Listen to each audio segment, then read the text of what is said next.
February 6th, 1971, something amazing happened in the world of sports. The very first sport that was ever played in space was golf, when a U.S. astronaut hit a golf ball off the moon. Here's the story behind this iconic event today on Daily Sports History.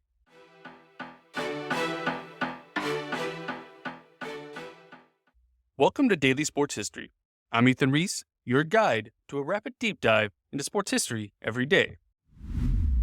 On February 6, 1971, nothing incredible was happening in the world of sports. Basketball was being played, as well as hockey, even some golf, as the Hawaii Open was going on. But something major in the world of sports was happening a mere 230,000 miles away. Alan Shepard was playing golf on the moon, something that was being beamed into TV sets on Earth.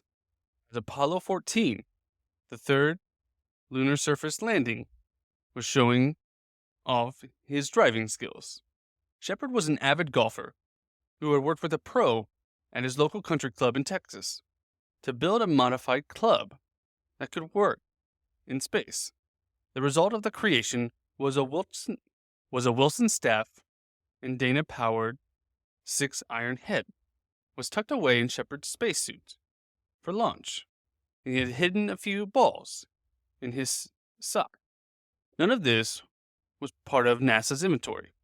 The Apollo program had cost $25 billion and some 200 and roughly $246 billion today, and over $200 billion today. And it's rumored that this was the only mission directed by Bob Gilroth, who knew of the astronaut's plans and gave him reluctant permission on the promise it would only be they had finished all their work and activities they needed to do for NASA. After 9 hours of walking on the surface, doing several scientific experiments, Shepard returned to the lunar lander where he saw his chance.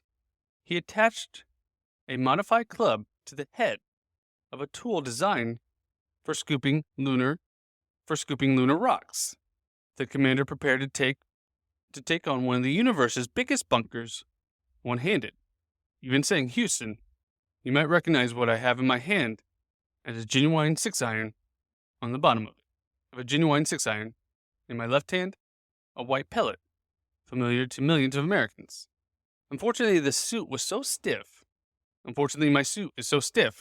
going to try a little sand trap shot here." After 2 botched efforts, Shepard's first shot shanked into a nearby crater, much to the joy of the capsule commander, Fred Hasse in Houston, who said it looks like a slice to me. Blowing up plumes of dust, his second shot struck a sweeter connection, and Shepard liked what he saw. Miles and miles and miles, jubilant astronaut remarked as the ball sailed out of view, swallowed by the darkness of space. Needless to say, the shot tracking technology was not available at the time.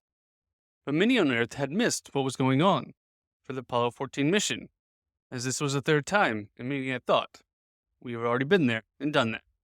But seeing what Shepard was doing gave a whole new meaning to these lunar landings, as it was something to actually watch, that we could actually do something familiar to them on the moon. Also known as history's longest drive. We don't know where it actually landed. It captured the imagination for nearly a half century of anyone interested in golf, because now somebody had played golf on the moon. Thank you for listening to today's Daily Sports History. I'm Ethan Reese. If you like this, please follow us on our socials. We're at Daily Sports History on Twitter, Instagram, Facebook, TikTok, and YouTube. We'd love for you to join us there and grow our community. And come back tomorrow for more Daily Sports History.